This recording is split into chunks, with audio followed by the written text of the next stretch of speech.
Sir cut सकता है मगर सजदा नहीं छूटता, सर कट सकता है मगर सजदा नहीं छूटता, यही है करबला का वो अजीम सबक जो कभी नहीं टूटता। बिस्मिल्लाहिर्रहमानिर्रहीम, शुरू अल्लाह के नाम से जो बड़ा मेहरबान नहायत रहम करने वाला है, जिसके कब्ज़े कुदरत में हमारी जान माल और इज़्ज़त है। नबी पाक पर दुरूद शरीफ पढ़ना बिल्कुल मत भूलिएगा। मेरे तमाम देखने वालों, सुनने वालों और जानने वालों को मेरी तरफ से अस्सलाम वालेकुम। हमेशा खुश रहें, खुशियाँ बाँटें और दुआओं में हमेशा याद रखें। आज का मेरा जो टॉपिक है वो है नमाज। मैं खुद प्रॉपर नमाज नहीं पढ़ती और मैं कोशिश करती हूँ कि या अल्लाह मुझे तौफीक दे कि मैं प्रॉपर पढूँ, लेकिन इसके बावजूद मैं इस टॉपिक पे बात करना चाहूँगी क्योंकि शायद मैं बोलूँ तो मुझे खुद भी इस पे अप्लाई करना ज़्यादा आसान होगा। नमाज सिर्फ़ इबादत नहीं, ज़िंदगी का नूर है। जो इससे जुड़ गया वही हकीकत में भरपूर है। नमाज़ पढ़ने के बहुत से फ़वाइद हैं जो हम जानते भी हैं, लेकिन इसके बावजूद हम उस तरह से अल्लाह के हुज़ूर झुकते नहीं हैं जैसे कि हमें हुक्म है कि अल्लाह ताला की रज़ा हासिल होती है और हमारे दिलों को सुकून और इत्मीनान मिलता है नमाज़ पढ़ के। उसके बाद जो दुआ मांगने का मज़ा आता है, क्या बात है उसकी। गुनाहों की माफ़ी का ज़रिया बनती है। हम दिन भर में जितने भी गुनाह कर ले, माफ़ी मांगे रब से तो रब कादर है, हर चीज़ पे कादर है। नमाज़ पढ़ने वाला बुराई और बेहयाई के कामों से दूर रहता है, उसका जहन साफ़ रहता है। वो गलत काम करने से पहले 100 दफ़ा सोचता है क्योंकि उसने अल्लाह के हुज़ूर जाना है। और इस चीज़ को अगर हम मद्देनज़र रखेंगे तो हम तो बहुत सी गलत चीज़ों से बच सकते हैं। देखें कि हम किस कदर अल्लाह ताला ने हमें सब कुछ दिया है, मतलब इतना कुछ कि हम बयान भी नहीं कर सकते। उसके बावजूद हम अपने रब के आगे झुकना पसंद नहीं करते, या हमारे पास टाइम ही नहीं होता।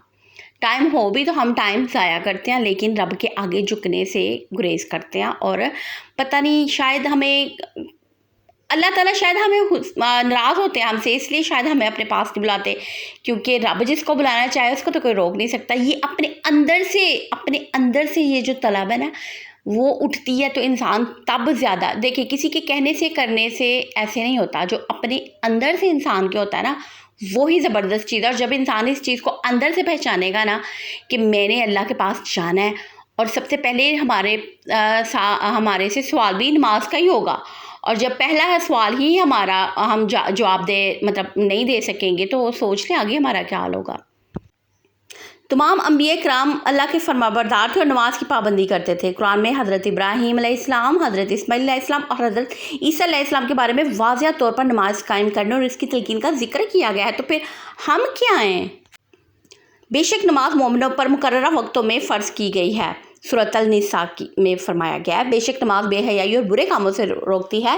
सूरत अल-अनकबूत में कहा है, ये देखें इस इंसान की टांग नहीं है लेकिन इसके बावजूद, और ये बुढ़ापे की किस हद दहलीज तक पहुँचे हो, इसके बावजूद ये अल्लाह के खास बंदे हुए हैं, चुने हुए, जिनके बराबर हम नहीं आ सकते। कोशिश करेंगे, अल्लाह ताला ने तो हमें सब कुछ दिया है, लेकिन उसके बावजूद हम उसकी नाशुक्री करने वाली बात है। ये नमाज ना पढ़ना, अपने रब से दूरी का हमें ये वो मुकाम है हमारे लिए। और नमाज इस्लाम का दूसरा रुकन है और हर अक्लो बालग मुसलमान पर फ़र्ज़ इबादत है। ये सिर्फ चंद रकात अदा करने का नाम नहीं, बल्कि बंदे और अल्लाह ताला के दरमियान मोहब्बत, अतात और ताल्लुक़ का सबसे मजबूत ज़रिया है। नमाज में बैठ के आप अपने रब से बड़ी ज़बरदस्त बातें कर सकते हैं जो सिर्फ आपके और अपने रब के दरमियान होती हैं। हम अपने बच्चों को नमाज की तलकीन करनी चाहिए, छोटे बच्चों को साथ लेके बैठना चाहिए, उनके ऊपर गुस्सा नहीं करना चाहिए, उनको डांटना नहीं चाहिए, उनके साथ प्यार मोहब्बत के साथ रहना चाहिए ताकि उनके अंदर भी ये चीज़ फ़रोग पाए, ना कि वो इस चीज़ से नफ़रत करें।